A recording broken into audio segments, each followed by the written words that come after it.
Imagine ruling a kingdom that no one wants to enter, yet everyone eventually reaches. That was the fate of Ereshkigal, the powerful Mesopotamian goddess who reigned over Kor, the land of the dead. While many ancient cultures feared the underworld, the Mesopotamians believed it was simply an unavoidable destination where every soul would eventually arrive. And at the center of that dark realm sat Ereshkigal, its undisputed queen. Unlike gods who ruled the heavens, Ereshkigal's authority extended over death itself. Her kingdom was a vast and shadowy place where spirits lived pale and joyless existences. Once someone entered, leaving was nearly impossible. Even the gods respected her power, for the laws of the underworld were absolute. One of the most famous stories involving Ereshkigal concerns her sister, the goddess Inanna. Seeking greater power, Inanna decided to descend into the underworld. As she passed through each of its 7 gates, she was forced to surrender a piece of her clothing or jewelry. By the time she reached Ereshkigal's throne, she stood powerless and vulnerable. Ereshkigal wasted no time asserting her authority. She judged Inanna, struck her down, and hung her lifeless body within the underworld. The message was clear: no one, not even a goddess, could challenge the queen of the dead without consequences. Eventually Inanna was revived, but only after a complicated bargain was made. Despite her fearsome reputation, Ereshkigal was not simply a villain. Ancient myths often portray her as a tragic figure burdened by loneliness and responsibility. While other gods enjoyed the light of the heavens, she remained forever confined to her dark kingdom. In the end, Ereshkigal represented a truth that every civilization must face. Death comes for all, and when it does, the queen waiting beyond the final gate is Ereshkigal.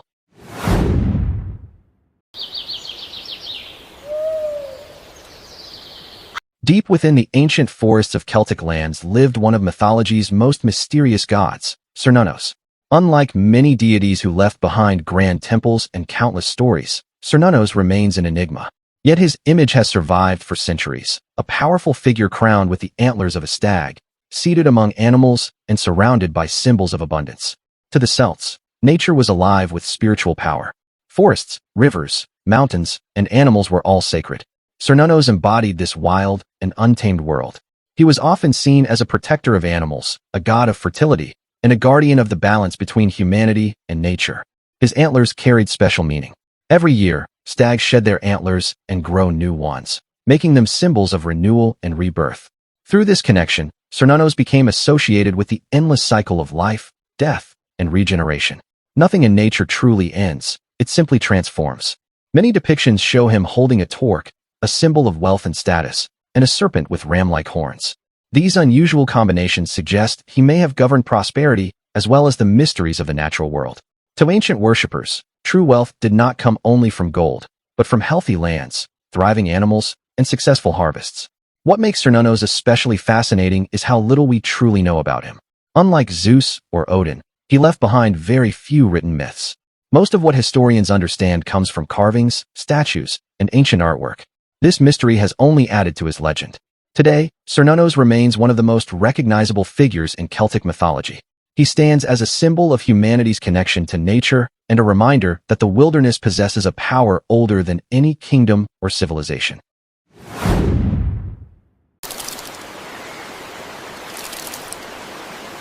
Among the Maya, few goddesses were as revered and powerful as Ninechel.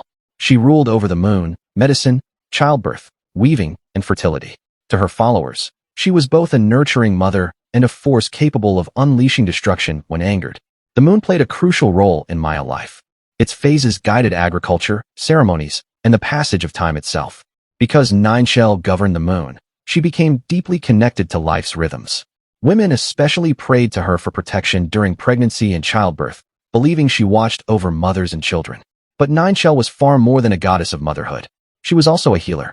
Ancient Maya physicians sought her guidance when treating illnesses, and many believed she possessed knowledge of every medicinal plant and remedy. Her wisdom was said to be vast, stretching across both the physical and spiritual worlds. Yet like many ancient deities, Ninechel had a dual nature. While she could heal, she could also destroy. Some myths associate her with storms, floods, and devastating rains. This balance reflected the Maya understanding of nature itself. The same forces that sustain life can also take it away. Pilgrims traveled long distances to sacred shrines dedicated to Ninechel. One of the most famous stood on Cozumel Island, where worshippers brought offerings and prayers seeking health, fertility, and divine favor. Her legends reveal a goddess who embodied life's greatest mysteries. She governed birth and death, healing and destruction, light and darkness. Through the changing face of the moon above, the Maya saw the eternal presence of Nine Chel watching over the world.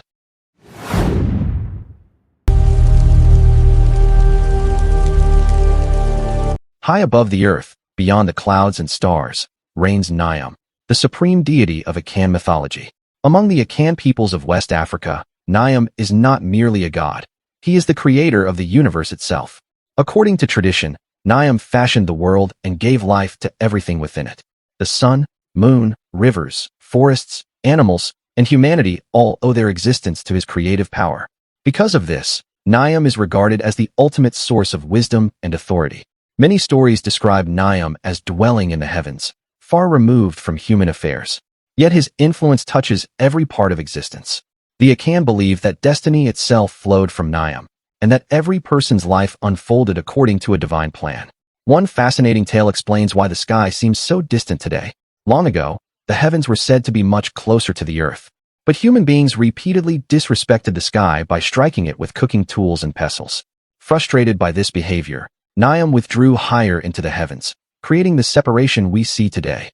Niam is often associated with justice, wisdom, and cosmic order. While lesser spirits and deities may interact more directly with humanity, Niam remains the highest authority above them all. His stories emphasize an important lesson. The universe is governed by forces greater than ourselves.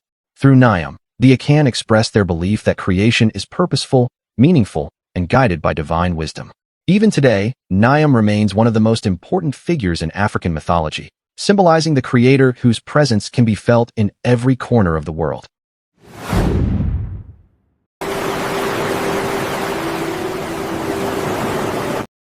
Imagine standing on a beach as powerful waves crash against the shore. The ocean can be calm and comforting one moment, yet terrifying and unstoppable the next. To the Yoruba people of West Africa, these qualities were embodied by Yemaya, the great mother goddess of the sea. Yemaya is often called the mother of all living things. According to many traditions, all life began in her waters. Just as every human spends their first months surrounded by water in the womb, Yemaya's oceans were seen as the source from which life itself emerged. Because of this connection, she became one of the most beloved and respected deities in Yoruba mythology. She is usually portrayed as a nurturing and compassionate mother who watches over her children. Sailors prayed to her before dangerous voyages. Mothers sought her blessings for healthy pregnancies and safe childbirths. Families called upon her for protection during difficult times. To her followers, Yemaya represented unconditional love, guidance, and care. But like the ocean itself, Yemaya possesses another side. When angered, she can unleash her immense power through storms, floods, and raging seas. Ancient worshippers understood that nature's forces could not be controlled. The same waters that provided food, transportation, and life could also bring destruction. Yemaya embodied this balance between gentleness and strength. As the Yoruba religion spread throughout the Americas during the Atlantic slave trade, devotion to Yemaya traveled with it. Today, she remains an important figure in traditions such as Santeria and Candomblé. Across different cultures and countries, millions continue to honor her through prayers, ceremonies, music, and offerings. One of her symbols is the seashell, representing beauty, fertility, and the mysteries hidden beneath the ocean's surface. Blue and white are also associated with her, reflecting the colors of the sea and sky. What makes Yemaya so enduring is that she represents something universal, the protective love of a mother. She reminds us that true strength is not only found in power, but also in compassion, sacrifice, and the willingness to care for others. Like the ocean she rules, Yemaya is vast, beautiful, and impossible to fully comprehend.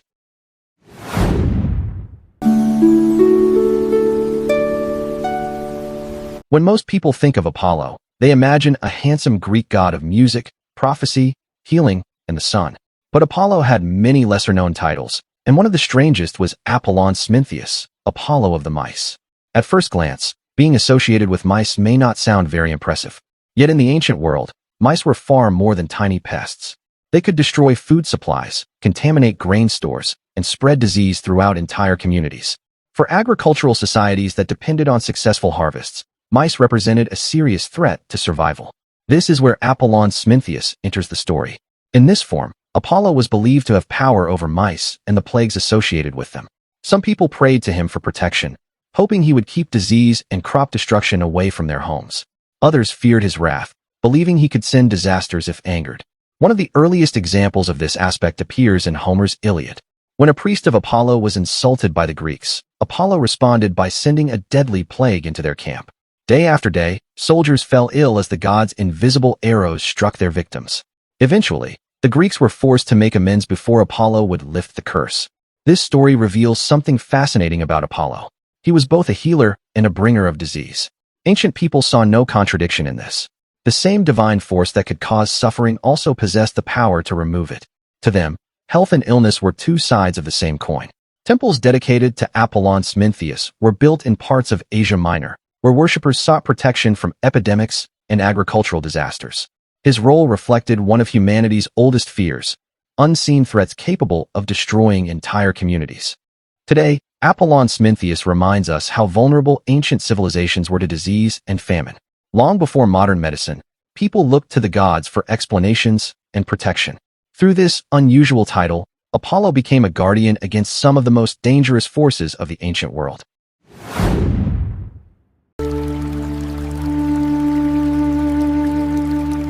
Imagine remembering every mistake, heartbreak, failure, and sorrow from hundreds of previous lives. The burden would be overwhelming. In Chinese mythology, there is a goddess whose task is to prevent exactly that. Her name is Meng Po, the Lady of Forgetfulness. Meng Po resides in the realm between death and rebirth. Every soul destined for reincarnation must eventually pass through her domain. There, she prepares a magical drink known as the Soup of Oblivion. Before entering a new life, each soul is required to drink from her bowl. The moment they do, all memories of previous lives vanish. Friendships, victories, regrets, and tragedies are erased completely. Only then can the soul continue its journey and be reborn into the world once more. At first, this may sound cruel. Why would anyone want to lose their memories? But within the philosophy of reincarnation, forgetting serves an important purpose. If people remembered every past life, they might become trapped by old grudges, fears, and attachments. New beginnings would become impossible. Meng Po's role ensures that each life starts with a clean slate. Every person receives a fresh opportunity to learn, grow, and make different choices. The lessons of the soul may remain deep within, but conscious memories disappear. Some legends tell of rare individuals who somehow resisted the effects of her potion.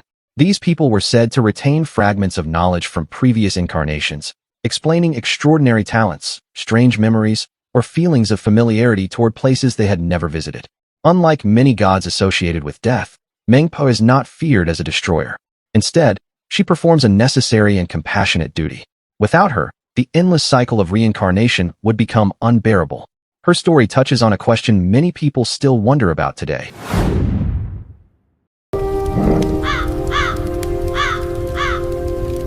In Slavic mythology, few gods were as complex, powerful, and unpredictable as Veles.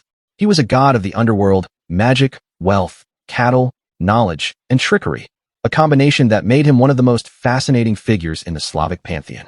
Unlike many underworld deities who ruled only over the dead, Veles had influence over both the living and the spiritual worlds.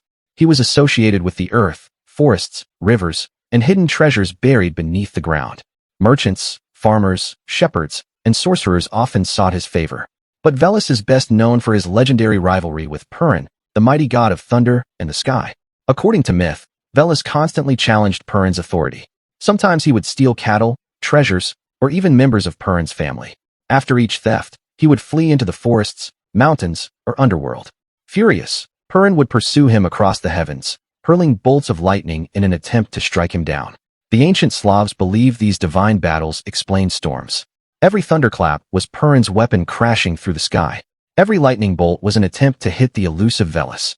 When rain finally fell, it symbolized Purin's victory and the restoration of order to the world. Yet Veles was not purely evil.